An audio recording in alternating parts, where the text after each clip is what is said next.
오늘은 정주영 회장에게서 배우는 삶의 지혜, 읽은 천하 문안사. 노력을 해도 어렵다는 이 시대에 정주영 회장이라면 이 난관을 어떻게 해결할 것인가라는 주제로 이야기를 나누겠습니다. 정주영 회장에 대한 공부는 세상을 바꾼 7인의 자기혁신 노트 송이달 기자의 책으로부터 시작되었는데요. 책을 읽다가 읽은 천하 문안사라는 단어를 발견했어요. 한결같이 부지런하면 천하에 어려운 일이 없다. 노력을 해도 안 된다는 이 시기에 우리에게 던지는 메시지가 아닐까 싶습니다. 읽은 천하 문안사. 정주영 현대그룹 회장에 대하여 살펴보겠습니다. 1915년에 태어나서 2001년도에 돌아가셨네요. 1940년대 아도서비스, 현대건설과 현대자동차의 전신을 인수운영하였고 1946년에 현대자동차 공업사를 설립하셨습니다. 이게 현대자동차 국산화의 모태가 됩니다. 1947년도에 현대토관사를 설립하면서 건설업을 시작하였고 뛰어난 상업과 기업 경영 능력으로서 현대그룹을 일군 자수성가형 기업인이라고 할 수 있다. 흑수저 출신이라는 겁니다. 1992년도에 통일국민당을 창당하였고 14대 전국구 비례대표 국회의원에 당선되셨네요. 그리고 14대 대선까지 출마를 하셨고 1998년도에 소 500마리, 소 501마리를 이끌고 판문점을 넘어 북한을 방문한 역사적 사건이 있었습니다. 위키피디아 내용을 참고하였고요. 옛날 젊었을 때 사진이 되게 미남이시네요. 그럼 정주영 회장의 삶의 철학 가운데 하나인 읽은 천하 문안사로 정주영 회장의 삶의 철학을 설명해 보도록 하겠습니다. 첫 번째, 일심, 전심전력, 무식한 불도저, 향상심이라고 말씀드릴 수 있을 텐데요. 경제는 기적이 없다고 하지만 경제도 전심전력을 다하면 기적이 생긴다라는 말입니다. 정주영 회장은 이런 말을 합니다. 나한테는 일단 시작한 일은 무슨 일이 있어도 성공시켜야 한다는 누구도 못 말리는 완고집이 있었고 반드시 성공한다는 확고한 신념이 있었으며 신념이 있는 한 멈출 수 없었다라고 합니다. 그리고 모든 일은 마음먹고 계획하기에 달려있으며 마음먹었으면 반드시 전력 투구해야 한다는 긍정적인 사고를 갖고 있었다고 합니다. 그 전심전력, 전력 투구가 일심이라는 거죠. 일심. 별명이 또 무식한 불도저예요. 한번 계획했으면 끝까지 물고 늘어지는 그런 생각을 가지고 있었습니다. 그리고 늘 향상심, 일신의 마음을 가졌다고 합니다. 일심. 이 시대에 필요한 마음인 것 같습니다. 우리는 이심도 있고 삼심도 있고 여러 가지 마음이 있어서 목표를 달성하기가 많이 어렵죠. 두 번째는 읽은 천하 문안사의 근입니다. 근면. 아침 5시 가족과 식사를 하고 걸어서 출근하는 모습인데요. 사진을 보니까 밥상머리 교육을 고집했던 전통적인 대가족의 아버지라고 합니다. 출근하는 모습도 좋네요. 정주영 회장만의 독특한 장면은 새벽 동트기 전에 컴컴할 때 아들들과 함께 걸어서 출근하는 모습이다. 새벽 3, 4시에 일어난 그는 왜 이리 해가 안 뜨냐고 했다고 합니다.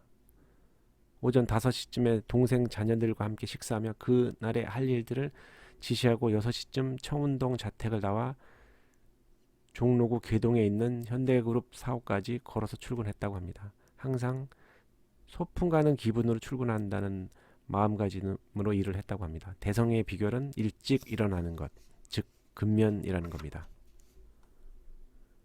또 겨울에 일어나도 새벽에 일어나 목욕하고 찬물에 씻는 습관이 있었다고 합니다.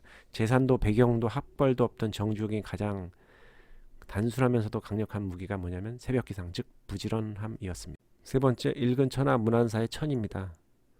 정주영 회장은 사업 보국과 세계 1등 기업이라는 천명을 받고 태어나신 것 같아요. 하늘의 명령. 그래서 최초의 국산차 포니 자동차를 만든 것 같습니다. 이게 큰 도전이었고요. 정주영과 피터 드러커의 대담이 있었는데요. 피터 드러커가 한 말입니다. 기업가 정신은 머리가 아니라 가슴과 기질에서 나오는 것 같습니다.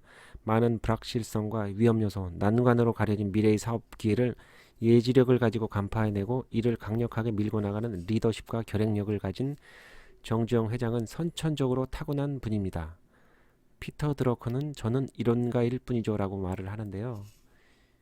이게 하늘에서 내려준 명령 아닌가 싶어요. 사업보고과 세계 1등 기업. 그럼 여러분은 어떤 천명을 받고 태어나셨나요? 천명이 있고 사명이 있는데 그러면 사명이 무엇인가요? 라는 질문을 했을 때 답하기가 많이 어려울 것 같습니다. 찾아내야죠. 네 번째, 읽은 천하 문안사의 하입니다. 하면 된다? 해보기나 했어? 이 말은 정주영 회장이 부하들에게 최선의 자세로 업무에 임할 것을 주문한 말입니다. 평상시 회의를 주재할 때 그냥 어물적으로 넘어가는 법이 없고 현안에 대해 누구보다 집요하였습니다. 통이 컸지만 일에 매우 세심했습니다.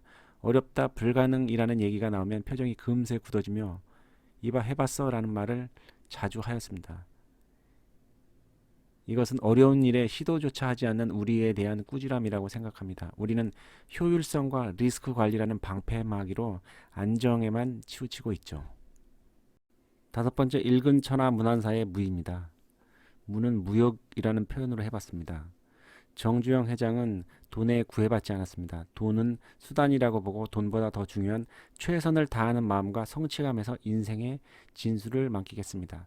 정주영의 무역은 그의 80년 생애를 불필요한 일로 허비하거나 지치지 않게 하고 새 마음과 새 영혼으로 거듭나게 만드는 신비의 묘약이었습니다. 담배 피우지 않는 이유가 건강이 아닌 돈에 있었다고 하더라고요. 여섯 번째, 읽은 천하 문안사의 난, 어려움은 굳세고 현명하게 만드는 선물이다. 시련은 나를 굳세고 현명하게 만들어준다. 나는 어떤 일을 시작하든 반드시 된다는 확신 90%에 반드시 되게 할 수 있다는 자신감 10%로 완벽한 100%를 채우지 안 될 수도 있다는 회의나 불안은 단 1%도 끼워 넣지 않는다. 누구에게나 인생에서 몇 차례 호된 시련은 있게 마련이다. 그럴 때 좌절해서는 안 되고 긍정적으로 생각해야 한다. 시련은 우리를 보다 굳세고 현명하게 성장시킨다. 지금 어려운 시기인데요. 이 어려운 시기에 낙담할 시간이 없죠. 이 또한 지나갈 것입니다. 이 어려움이 나를 굳세고 현명하게 만드는 선물이라 생각하고 함께 전진하시길 바랍니다. 일곱 번째, 읽은 천하 문안사의 사입니다. 사원과 가까이 부유한 노동자. 정주영 회장은 직원들과 모래사장에서 씨름하며 동료의식을 느꼈는데요. 이렇게 말합니다.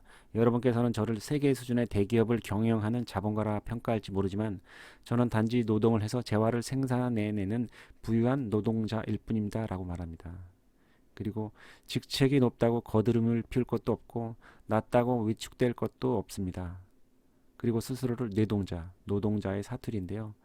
노동자라고 발음하며 자랑스러워합니다. 요즘에 이 사원과 가까이라는 말이 소통으로 불리고 있습니다. 그 사장과 직원들이 함께하는 그런 소통이 잘 되면 그 회사가 더 발전이 잘 되겠죠. 오늘은 정주영 회장에게서 배우는 지혜에 대하여 살펴보았는데요. 한결같이 부지런하면 천하에 어려운 일이 없다. 근면의 중요성을 알았습니다. 7자로 풀어쓴 저의 해석인데요. 정주영 회장의 마인드로 이 어려운 시기를 잘 극복하기 바랍니다.